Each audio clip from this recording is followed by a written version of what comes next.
আজকে একটা topic share করব। সবার জন্য হয়তো রিলেভেন্ট না, তাও মনে হলো বা ইচ্ছে করলো যে শেয়ার করি। টপিকটা হলো আইটি সেক্টরের জব মার্কেট নিয়ে। কেন এত ভয়, কেন এত মিসকনসেপশন, কেন মানুষ বলে ভাই সিএসসি স্টুডেন্ট তো কাউন্ট করা যাবে না, এত এত স্টুডেন্ট। তো আমি একজন সফটওয়্যার ইঞ্জিনিয়ার। এই টপিকটা বলতেছি যদিও আমি খুব বড় মাপের কেউ না, তা মাত্র 4 বছরে কম এক্সপিরিয়েন্স হয়নি।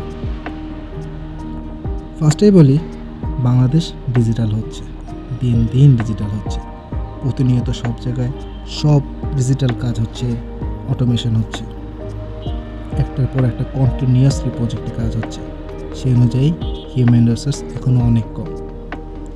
রিসোর্সেস বলতে প্রপার স্কিল রিসোর্সেস। শুধু পড়ে গেলে হবে না, নিজেকে ডেভেলপ করতে হবে স্কিল দিয়ে, নিজের অ্যাটিটিউড দিয়ে।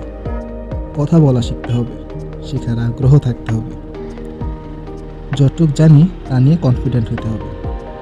সব কিছু ইনক্লুড থাকতে হবে ভাই, শুধু স্কিল দিয়েও চলবে না। আমি কোনো ইন্টারভিউতে গিয়ে কিছু বলতেই পারলাম না, নিজেকে প্রুফ করতে পারলাম না, আমাকে তার চেহারা দেখে কেউ জব দিয়ে দেবে না, তাই না? আবার অনেকে কথা বলতে জানে, বাট শেখার আগ্রহ কম থাকায় গ্রো করতে পারে না। সব কিছুতেই কেন করব, কী লাভ হবে এটা করে, হ্যান ত্যান বহু কিছু।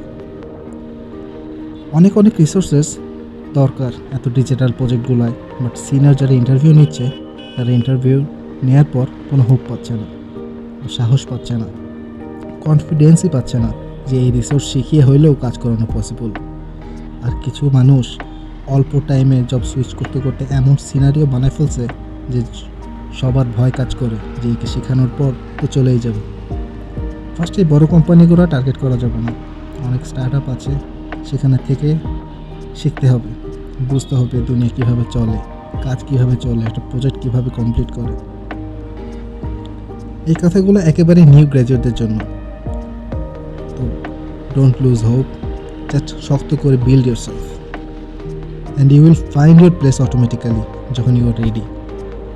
আশা করি সবাই আমার কথাটা বুঝতে পারছেন। থ্যাংক ইউ সবাইকে।